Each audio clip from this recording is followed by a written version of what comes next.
আসসালামু আলাইকুম everyone, welcome to Nilu রসিকর। কেমন আছেন আপনারা? আশা করি ভালো আছেন। আমিও আল্লাহর রহমতে আপনাদের দোয়ায় ভালো আছি। আজ আমি আপনাদের জন্য নিয়ে এসেছি তরমুজের শরবতের রেসিপি। এখন বাজারে প্রচুর পরিমাণে তরমুজ পাওয়া যায়।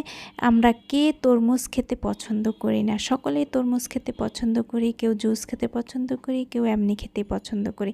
অনেকে বিচির জন্য তরমুজ খেতে পছন্দ করে না। আর যারা আজকে এমনিতেই খেতে পছন্দ করেন, বিচির জন্য খেতে পছন্দ করেন না, তাদের জন্য আজকের আমার এই রেসিপি। আশা করি রেসিপিটি আপনাদের ভালো লাগবে। যদি রেসিপিটি ভালো লাগে তাহলে আমাকে একটা লাইক, কমেন্ট, শেয়ার করে দিবেন। আপনাদের সুন্দর একটি লাইক, কমেন্ট আমাকে আগামী ভিডিও তৈরিতে উৎসাহ যোগায়, একটি শেয়ার মানুষের কাছে পৌঁছে দেয়। আর আমার চ্যানেলটিকে সাবস্ক্রাইব করে অল বাটনে ক্লিক করে রাখুন, তাহলে আগামী ভিডিওর নোটিফিকেশন আপনারা খুব সহজেই পেয়ে যাবেন। আর এই জুসের জন্য আমি নিয়েছি মাঝারি আকারের একটি তরমুজের অর্ধেক অংশ। আপনারা আপনাদের পরিমাণ অনুযায়ী বাড়িয়ে কমিয়ে নেবেন। এরপর আমি এখন এগুলোকে একটি ছুরির সাহায্যে খোসা থেকে ছাড়িয়ে নিচ্ছি। খুব সহজে এভাবে ছুরি দিয়ে খোসা থেকে তরমুজকে ছাড়িয়ে নেওয়া যায়। আপনারা আস্ত বড় কেটেও এটিকে বোর্ডের উপর রেখে টুকরো করে নিতে পারেন। তরমুজের জুস কিন্তু খুবই মজাদার একটি জুস এবং পুষ্টিকর একটি জুস। তরমুজ আমাদের শরীরের আয়রনের ঘাটতিটা অনেক পূরণ করে, পানির ঘাটতি পূরণ করে। আর নিয়েছি আমি একটি ব্লেন্ডারের জার। এখন কেটে নেওয়া তরমুজগুলোকে আমি ব্লেন্ডারের জারের মধ্যে নিয়ে নিচ্ছি।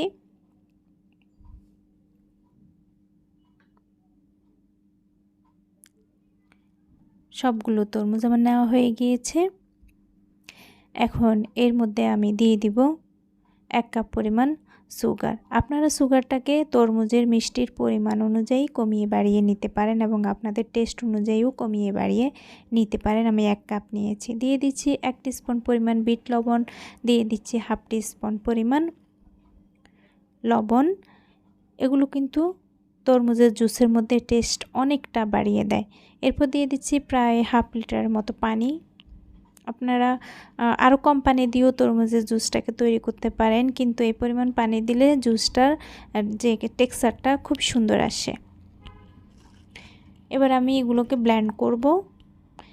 আধা আধি ব্লেন্ড হওয়ার পরে আমি এখানে দিয়ে দিব 1/4 কাপ পরিমাণ লেবুর রস। আমার ফ্রোজেন রস ছিল, আমি ফ্রোজেনটা ব্যবহার করেছি। আপনারা ফ্রেশটা থাকলে ফ্রেশটা ব্যবহার করে নেবেন। আবারও ব্লেন্ড করার জন্য নিয়ে গিয়েছি, ব্লেন্ড করে নিয়ে এসেছি। দেখুন উপরে একটু ফেনা হয়ে যায় ব্লেন্ড করার কারণে। এখন আমি এগুলোকে ছেঁকে নেব। নিয়ে নিয়েছি একটি বোলের উপর দিয়ে দিচ্ছি বড় একটা স্ট্রেনারের মধ্যে এখন আমি এগুলোকে ঢেলে নিয়েছি ছেঁকে নেওয়ার জন্য। এর মধ্যে যে বিচি আছে, বিচিগুলো এবং ফাইবার যদি থাকে সেগুলো যেন আলাদা হয়ে যায়। আর একটি চামচের সাহায্যে এভাবে ঘুরিয়ে ঘুরিয়ে যদি স্ট্রেনারের উপর আপনারা ছেঁকে নেন, খুব তাড়াতাড়ি স্ট্রেনার থেকে জুসগুলো ছেঁকে নিচে পড়ে যায়।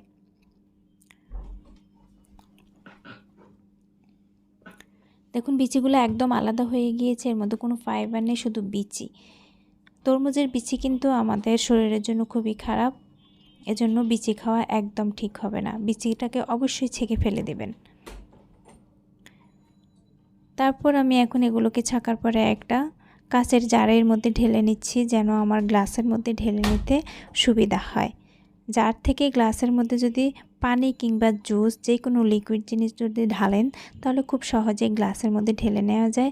আর তরমুজের জুস কিন্তু একদম টকটকে লাল হয় না। যদি আপনারা একদম টকটকে লাল করতে চান তাহলে ফুড কালার ব্যবহার করতে পারেন। আমি এখানে কোনো ফুড কালার ব্যবহার করিনি।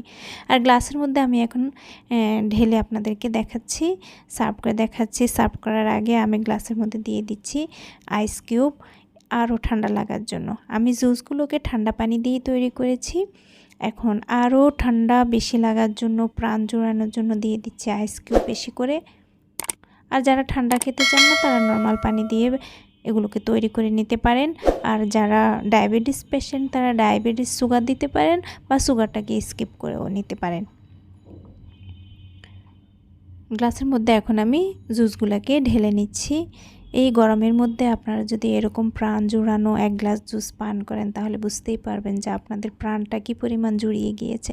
তো আশা করি রেসিপিটি দেখে অবশ্যই আপনারা ট্রাই করবেন এই গরমের মধ্যে এই প্রাণ জুড়ানো জুস খেয়ে। আপনাদের আশা করি ভালো লাগবে। তো সবাই ভালো থাকবেন, আমার জন্য দোয়া করবেন, আমি যেন আপনাদের জন্য এরকম অনেক রেসিপি নিয়ে আসতে পারি। আসসালামু আলাইকুম।